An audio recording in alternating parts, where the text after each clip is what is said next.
Hello, xin chào tất cả các bạn đã quay trở lại kênh Thanh Cooking. Món chay ngon dễ làm. Hôm nay mình sẽ chia sẻ với các bạn đây là cái món mì căng mình kho với lại kho tiêu xanh nha các bạn. Như các bạn thấy cái mì căng của mình nó đã vàng thẫm như thế này, màu nâu nâu rất là đẹp các bạn nha. Cái vị của nó thì nó hơi mặn mặn nè, nó hơi ngọt ngọt nè ha. Cái mùi thơm nó hơi cay cay của cái ăn với lại cái tiêu xanh đó các bạn, hơi cay cay ha, nó thơm nữa các bạn. Cái này thì chúng ta có thể ăn với canh nè, cơm luộc nè, cơm trắng rất là ngon. Thì các bạn muốn biết mình làm như cái món mì căng mình kho tiêu xanh này như thế nào thì mời tất cả các bạn sẽ vô bếp làm cùng mình nha. Mời các bạn. Mình sẽ quay căng lại cho các bạn xem nó như thế nào nha.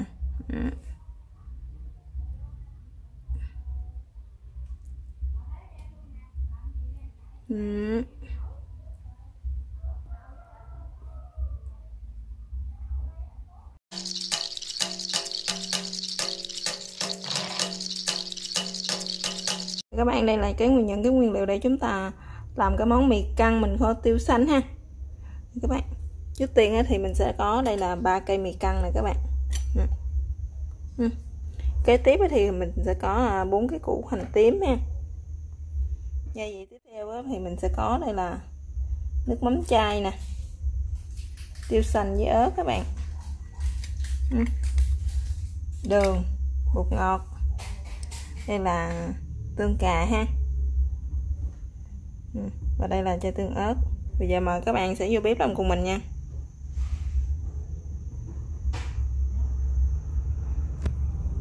Chúng ta sẽ đi cắt những cái cọng mì căng này ra nè nha các bạn ha. Các bạn mà lựa mì căng mà nó mới á ha, là các bạn lựa cái thứ này nè, cái mềm này nè, bạn bóp vô có cái độ đàn hồi này ha, đó, và nó không có bị nhớt nha các bạn, là cái loại mì căng mới người ta mới làm đó. Còn mà nó để qua đêm á là nó bị nhớt đó các bạn. Mình sẽ cắt nó ra như thế này. Các bạn không cắt nó ra thì các bạn cũng có thể xé nó ra vẫn được ha, hoặc là chúng ta xé nó ra như thế này nè.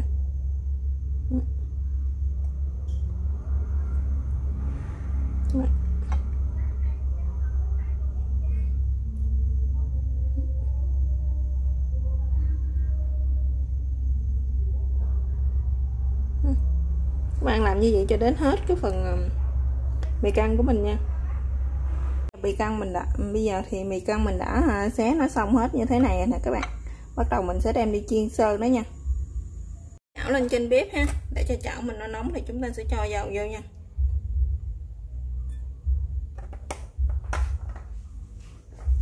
Bạn cho nhiều dầu một xíu đi, mình chiên hơi nhiều dầu cho nó mau các bạn. Để cho dầu mình nó nóng thì chúng ta sẽ cho mì căng vô nha. Chảo dầu mình nó cũng đã nóng rồi nè các bạn. Giờ mình sẽ cho mì căng vô. Các bạn chiên chỉ cần đợi sơ nó là được rồi nha các bạn.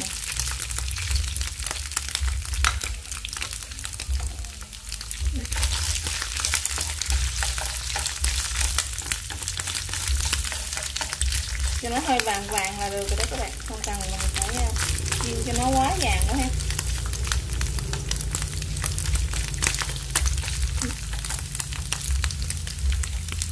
Căng của mình nó đã chuyển sang một cái màu vàng hơi nâu hơi ha các bạn. Hồi nãy nó trắng thì nó hơi vàng vàng như thế này là được rồi nè các bạn. Đó, các bạn chỉ cần xào cho nó săn lại thôi. Rồi giờ chúng ta sẽ tắt bếp nha. Rồi chúng ta cũng sẽ gấp nó ra luôn các bạn.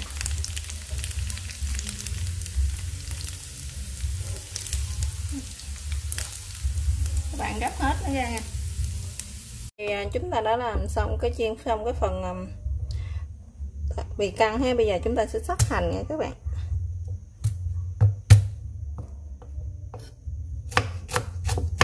Mình sẽ sử dụng 2 củ hành trước ha. Chúng ta bầm này ra, các bạn sắc 2 củ hành ra đi, trừ lại 2 củ lát nữa mình sẽ để lên trên. Rồi còn cái này thì mình sẽ bầm lát nữa mình khử cho nó thơm đó các bạn.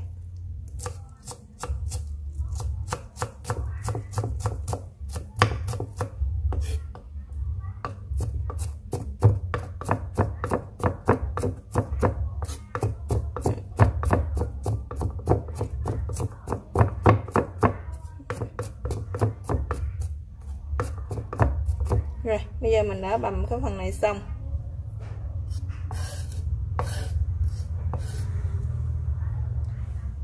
Hai củ còn lại thì chúng ta cũng sẽ xắt cho nó nhuyễn luôn, mỏng luôn nha các bạn. Các bạn xắt tác cho nó mỏng ha. Một lát nữa mình sẽ để lên trên nha.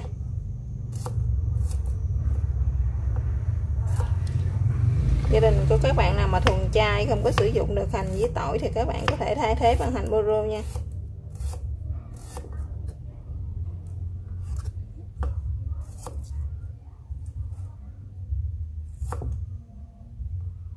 Rồi, bây giờ chúng ta sẽ đem đi nấu thôi các bạn. Bắt một cái nồi khác lên ha, để cho cái nồi của mình nó nóng thì chúng ta sẽ cho dầu vô nha các bạn. Các bạn cho một ít dầu thôi. Bây giờ mình sẽ cho cái phần của hành tím mình băm nhuyễn ha, vô đây. Chúng ta khử cho nó thơm nha các bạn.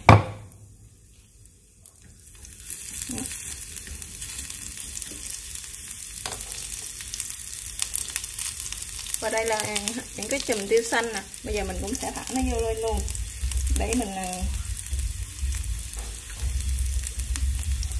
các bạn thả vô một ít tiêu xanh thôi nha, mình để cho nó thơm thôi.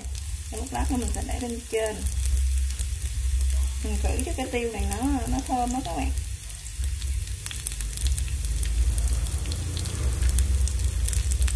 Mình chỉ cho một chùm tiêu xanh thôi.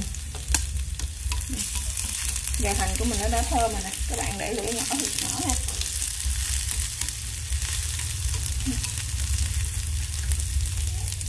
Mình sẽ cho gia vị vô đây. Mình trần trước ha. Tiếp theo mình sẽ cho gia vị đó các bạn. Rồi bây giờ tiếp theo mình sẽ cho gia vị vô đây ha. Giờ trước tiên mình sẽ cho tương cà đó các bạn.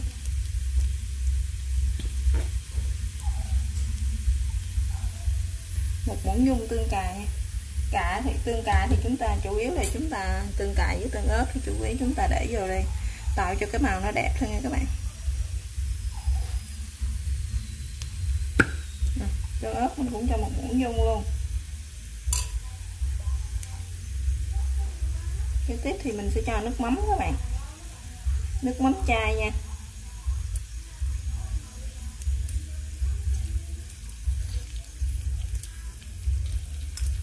Đó, mình sẽ cho 5 muỗng nước mắm chai.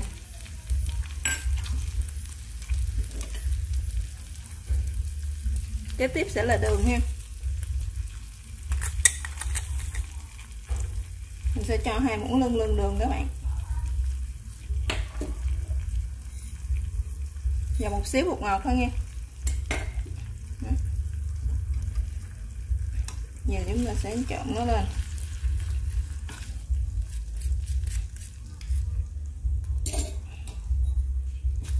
Các bạn bắt lửa lên nè. Tại hồi nãy mình đã tắt bếp rồi, mình sợ nó bị khét đó các bạn.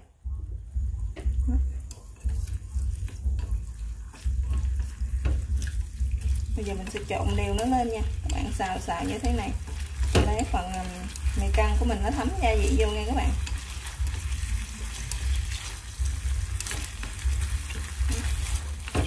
Các bạn để lửa nhỏ nhất có thể nha.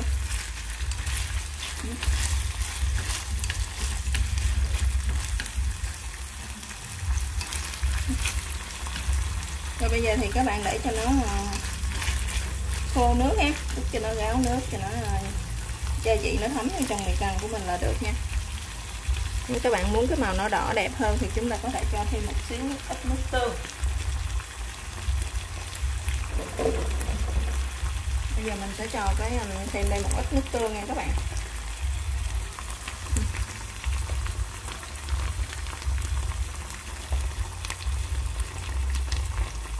Rồi, bây giờ mình sẽ cho thêm 2 muỗng nước tương nữa. Thì cái nào nó đậm vị hơn và nó đẹp hơn ha.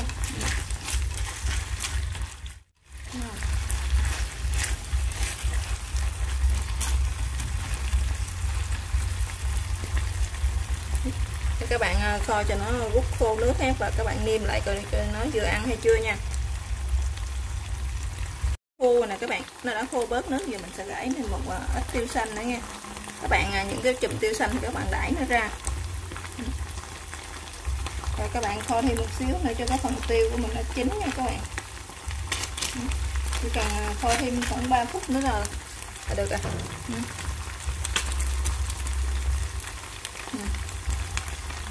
Giờ là còn 2 chùm tiêu xanh mình sẽ để lên đây trang trí luôn các bạn.